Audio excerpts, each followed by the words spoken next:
starting with one, since we are recording on Thursday, there is more clarity here, but Tom, Jalen Hurts, knee injury, doesn't seem like he's on the injury report, but are there any concerns that you have with Jalen Hurts this week? So this was interesting because we could clearly see Jalen running a little slower the other night. And we could tell while watching that he wasn't totally right, but he continued to play very well, and he continued to run.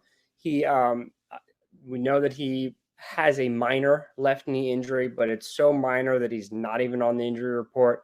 Been practicing in full all week.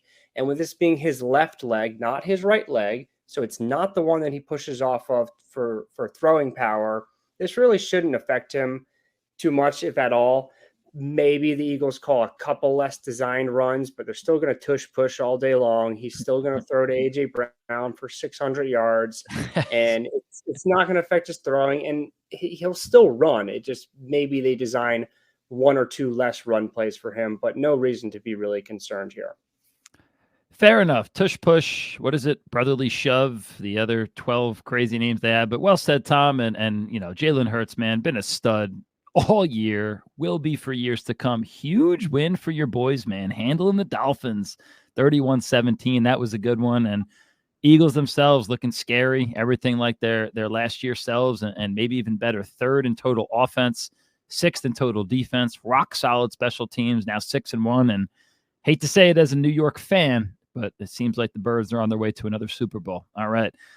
Next guy up, Deshaun Watson. Not so much clarity. No practice today, Thursday, Tom. A rotator cuff. Is that correct? What's going on with Watson? Yeah, this has been a development that I have been saying is clearly in place for the last month, while the Browns have been just not giving us all the information. They've been saying contusion, which is a bruise. It's been so obvious for weeks. I've been tweeting about it for weeks that it's not a contusion. No contusion lasts over a month. Clearly, it was a rotator cuff injury. They finally admitted it. It's an injury to the subscapularis muscle, which sits on the front side of the shoulder blade. And its job is to, one, keep the arm bone in the shoulder socket during any overhead motion, such as throwing, but also it transitions the arm from the cockback phase to the throwing the ball forward phase. So what we saw with Watson in his 5 passes last week is he did not have any power on it. And that's because this muscle's injured. It's not putting together its full strength or power. So it's really impacting his throw power. Also, it hurts. So we know now that he's going to not play this week. It's going to be PJ Walker this week. I expect him to miss a whole month to try to rehab to get the strength back here. Wow. It's not impossible for him to get that strength back and return this season. And the Browns are playing pretty well this year. So in a month from now, they should still be competitive. If rehab does fail, though, which sometimes we at this phase of rehab, we don't always know if it's going to work or if it's going to fail. If it does fail, it's going to be season-ending surgery. Tough. Okay. So would you, obviously if you have the IR spot, you put him there, but would you, if someone doesn't have that spot, Tom, are you dropping him, you think? Like, what would you say? Yeah. I'm dropping him because he, even in his 2-3 healthy games this year, he wasn't elite like he used to be. You can absolutely drop him if you need the spot. All right. Even going back to preseason, there was a part of me that I had him ranked like maybe 9th or 10th at quarterback. And I was like, what if he's just like the old Watson hiding out in plain sight here? But he struggled. Obviously, the injury hasn't helped. But Tom, as you mentioned, man, Browns are 4-2. Another winnable game this week against the Seahawks. Browns defense has been incredible. They're first in yards allowed.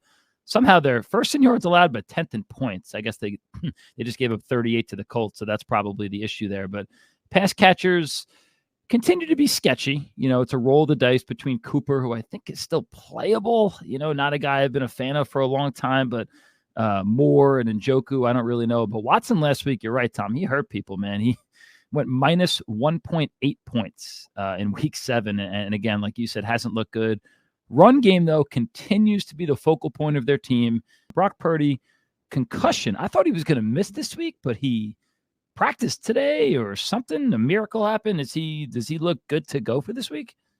Well, remember, practicing is part of the concussion protocol. So they need to see Oh, how he responds to one, just individual drills, then to team drills, non-contact. But they're monitoring for 24 hours to see if symptoms come on.